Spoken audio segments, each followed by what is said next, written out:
All right, so let's start this broadcast with some breaking inputs that have come in. And these are the very first visuals that have come in of the Indian vessel Chem Pluto that was struck by a missile near the Indian coastline in the Indian Ocean. Now, these pictures were in fact taken from the Indian Coast Guard vessel Dornier. An unclaimed missile strike on the vessel in the Indian Ocean, remember, had caused a fire on board this ship. A British maritime security company has said that the vessel may have been affiliated to Israel, although there is at this moment no confirmation of this.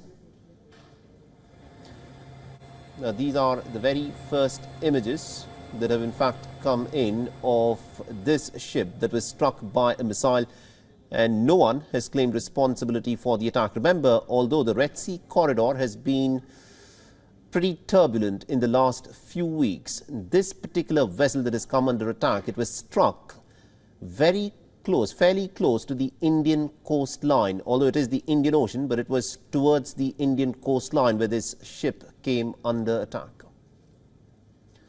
Now, the vessel started its journey from the Jubail port in Saudi Arabia. The destination was the port of Mangaluru in the southern Indian state of Karnataka, and the ship was struck by a suspected missile near the coastline of Gujarat. Now, the incident has come on the heels of the rising Houthi attacks in Red Sea region by the Iranian-backed rebels. Many shipping companies have either changed their route or have suspended their operations of late.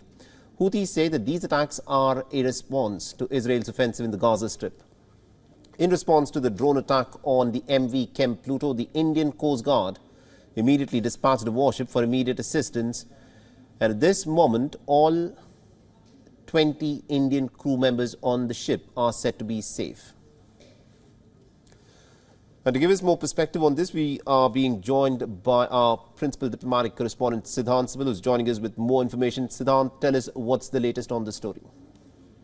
Well, the latest is, of course, the Indian Coast Guard has made sure that its vessel reaches near this particular vessel, which is the MV Chem Pluto. Now, essentially what India has done is then when the incident happened early this morning around 7:30 a.m., the Information Fusion Center for the Indian Ocean region, which is based in Gurugram, which is basically India's eye on the Indian Ocean and tracks the movement of vessels, gave the information to the Indian Navy and the Indian Coast Guard. The Indian Navy was quickly alerted, and it sent its aircraft, and it did surveillance and got to know that the crew is safe, and then a warship has been sent, which will be reaching shortly. Other than that, now we know that the focus is to bring this particular vessel to the port of Mumbai. It will be brought by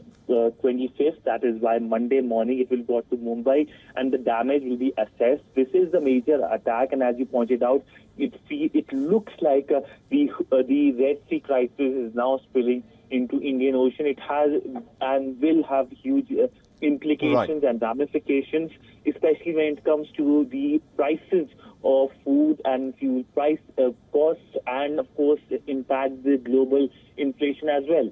Right, now Siddhant, because it is still, the information is still a little sketchy, as we were talking about the Red Sea crisis, where the Houthis have said that they would attack ships that carry out trade with Israel. But the fact is, according to information that is still elementary in nature, it's being reported that this ship came under attack in the part of the Indian Ocean that is fairly close to the Indian coastline and not anywhere near the Bab el-Mandeb region, the region where the commercial ships have in fact come under attack by the Houthis.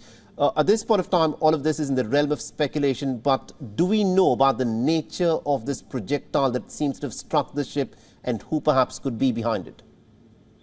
Yes, this vessel was in quite a safe area, an area which hasn't seen such kind of attack. It was not in Indian exclusive economic zone, but it was the closest land was India. Now, essentially, we really do not know the attack, what was the projectile, but what we have learned that this was a missile strike which could have possibly come via drone or via another ship.